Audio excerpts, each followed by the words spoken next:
called her a hoe because she said nobody you're letting all your fragile masculinity show. I mean, oh my, she's just not into you. Doesn't matter how much you ask reciprocate. You could buy her a drink, but she doesn't have to reciprocate. If you pay for the date, she doesn't have to stay. How much you ask reciprocate. You could buy her a drink, but she doesn't have to reciprocate. If you pay for the date, she doesn't have to stay late. You got.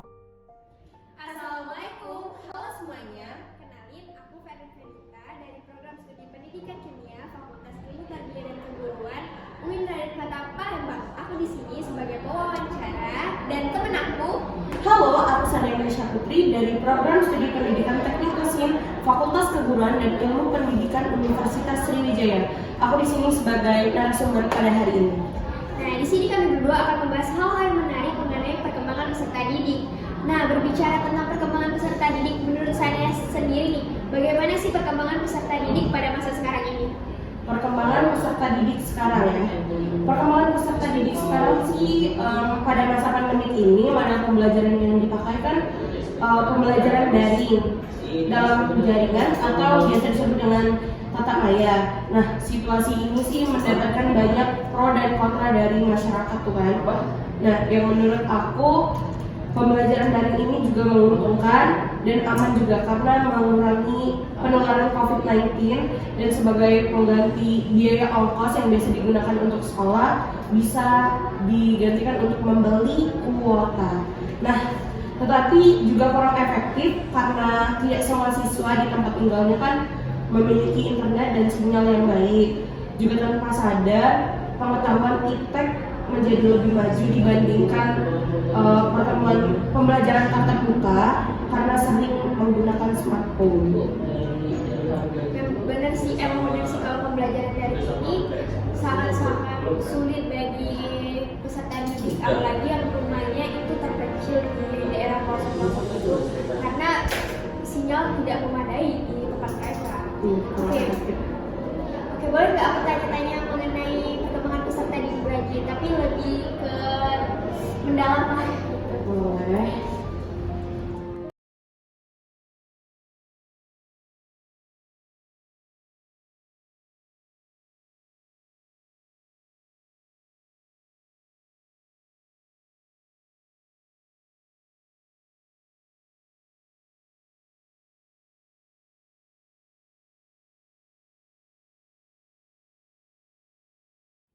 Misalnya nih ya, ada seorang siswa, sebut saja namanya Andi. Nah, Andi ini merupakan seorang siswa SMK di sebuah kota besar di Pulau Sumatera. Ia merupakan seorang yang memiliki bakat di dunia teknik. Hanya saja ia orangnya tidak percaya diri, pemalu, overthinking. Nah, ia selalu ragu akan keputusan dan tindakan yang ia buat. Ia takut keputusan yang ia buat akan ditolak oleh orang lain. Nah, Sania kan sebagai seorang pendidik nantinya, solusi apa sih yang akan Sania berikan kepada Andi ini sehingga dia bisa menerima keadaan ini dengan memaksimalkan potensi yang ada pada dirinya? Menurut aku nih ya, peranan guru tuh penting banget nih jika dihadapkan pada proses pengarahan minat dan bakat siswa. Karena minat dan bakat siswa nantinya bisa menjadi life skill yang bisa membantu mereka menjalani kehidupan. Jadi, menurut aku peranan guru dalam proses pengarahan minat dan bakat siswa ini bisa melalui berbagai banyak banget cara. Nah, bisa dengan penguatan motivasi belajar yang penting banget karena memberikan dukungan melalui motivasi kepada para siswa yang nantinya motivasi tersebut untuk mengembangkan minat dan bakatnya menjadi penentu hasil akhir dari proses pembelajaran itu sendiri. Ada juga dengan cara rutin memberikan latihan. Nah, minat dan bakat yang sudah terlihat dari siswa harus diberikan pembinaan serta latihan rutin oleh guru dengan tujuan supaya minat dan bakat siswa tersebut berkembang dengan baik. Yang latihannya pun nggak harus banyak, tapi harus konsisten. Nah, selain itu juga nggak kalah penting pendampingan saat belajar. Guru juga bisa kerjasama dengan para orang tua karena guru harus sebisa mungkin proaktif berkomunikasi dengan orang tua, memberi info kemajuan belajar siswa dan menawarkan konseling kepada orang tua itu sendiri. Udah sih itu aja menurut aku.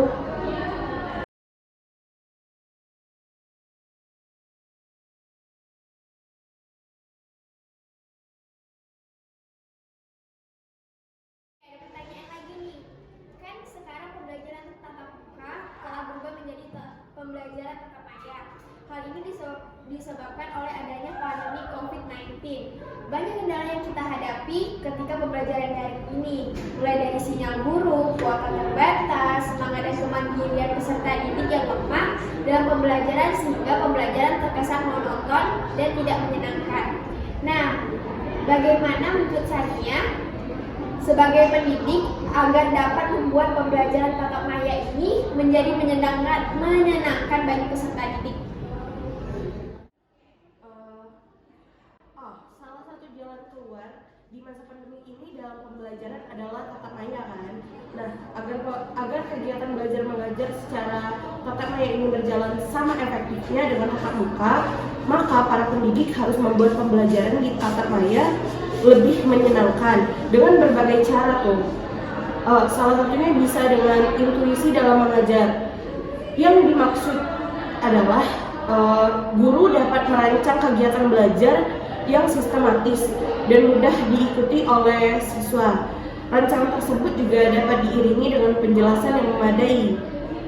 Saat siswa membutuhkan bantuan dan paduan selama kelas maya berlangsung, disitulah intuisi guru diperlukan.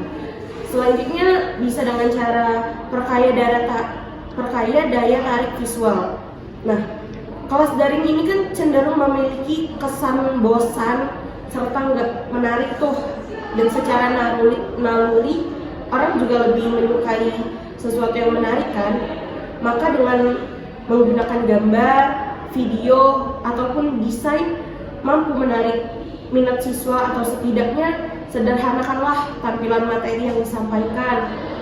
Misal tuh, pisahkan teks yang panjang dengan sub-sub judul dan beri jeda yang leluasa antara paragraf. Pokoknya disesuaikan sisi kepantasannya untuk daya tarik. Dan juga guru bisa memberikan contoh yang beragam untuk para siswanya. Karena dengan pandemik ini para siswa itu diharuskan untuk lebih mandiri dalam pembelajaran.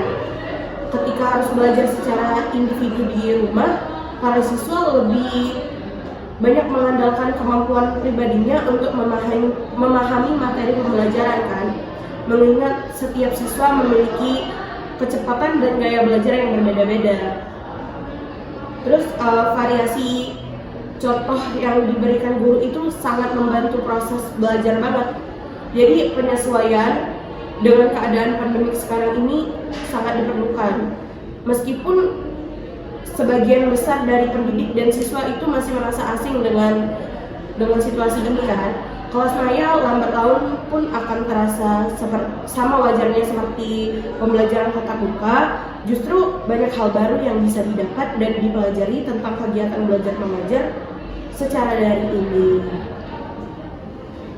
Memang seharusnya kita harus menyesuaikan diri dengan pembelajaran daring ini sebagai seorang pendidik maupun sebagai peserta didik ya. Dengan pembelajaran daring ini pun kita menemukan banyak hal baru yang didapat.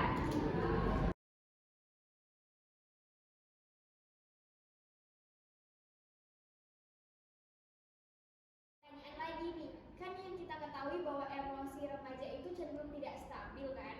Sering meluap-luap, perasaannya mudah marah, terbawa emosi, dan emosi-emosi negatif lainnya. Terkadang sikap itu diarahkan ke hal-hal yang negatif. Bagaimana sih tindakan Sania sebagai pendidik nantinya untuk mengatasi hal tersebut? Dari buku yang pernah aku baca tuh yang berjudul Emotional Intelligence, Mengapa EI Lebih Penting Daripada IQ. Nah, itu bukunya.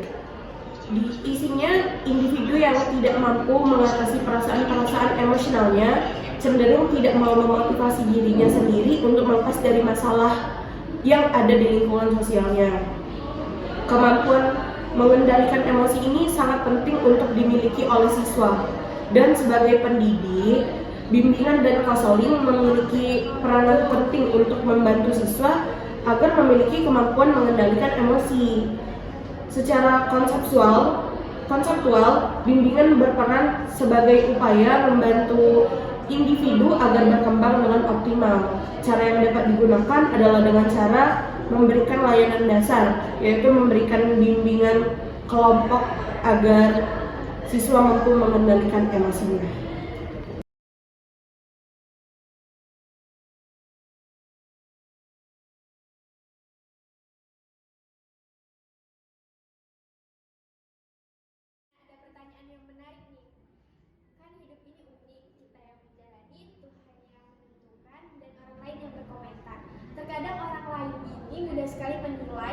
padahal mereka baru sekali dengar, baru sekali melihat. Ia dengan mudahnya melakukan judgement. Ada suatu cerita di mana seorang siswa yang sedang menempuh suatu pendidikan di suatu kota. Nah, orang-orang sekitarnya bilang bahwa dengan ia bersekolah, ia akan memberatkan orang tuanya. Sekolahnya tidak akan selesai karena kekurangan biaya, serta omongan-omongan lainnya yang sebenarnya tidak enak untuk didengar. Nah, jika Sania berada di posisi tersebut, apa sih yang bakal Sania lakukan? Jika aku di posisi siswa tersebut, maka menurut aku harus diskusi antara aku dan orang tua. Tetapi kan pada dasarnya orang tua pasti menginginkan yang terbaik tuh bagi anak-anaknya. Serta aku juga harus membantu kedua orang tua aku mencari tambahan biaya demi meringankan beban orang tua, seperti kerja part-time, karena kemungkinan tidak akan mengganggu waktu sekolah dan kerjaan. Dan sebisa mungkin aku juga usaha untuk enggak dengerin perkataan-perkataan orang lain dan juga lebih fokus ke tujuan aku ke depannya.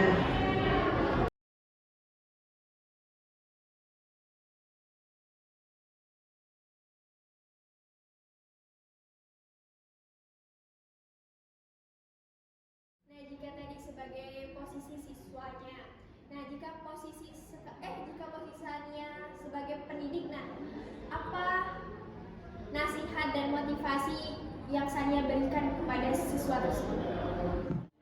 Oke, aku diposisikan sebagai pendidikan. Sebagai pendidik, aku harus memberikan perhatian kepada siswa tersebut sih menurut aku.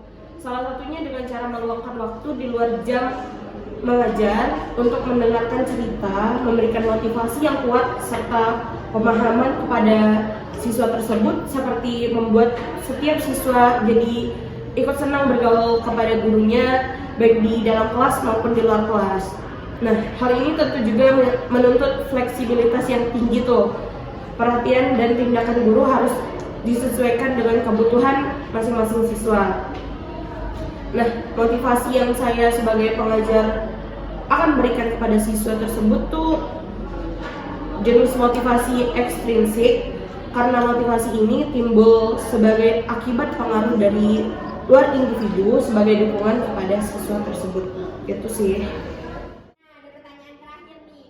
Kata-kata motivasi apa yang paling mempengaruhi hidup Sania sehingga Sania menjadi lebih bersemangat dan berbahagia dalam menjalani hidup ini? Menurut aku sih kata-kata ini berpengaruh banget bagi kehidupan.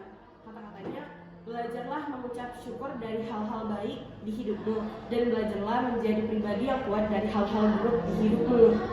Nah, dengan kata-kata ini aku jadi lebih bersyukur dan kuat atas apa yang terjadi. Aku beberapa kali memakai kata-kata ini sebagai moto hidup tuh. Kata-kata ini dari Bapak B.J. Habibie atau sering dikenal dengan julukan Bapak Teknologi.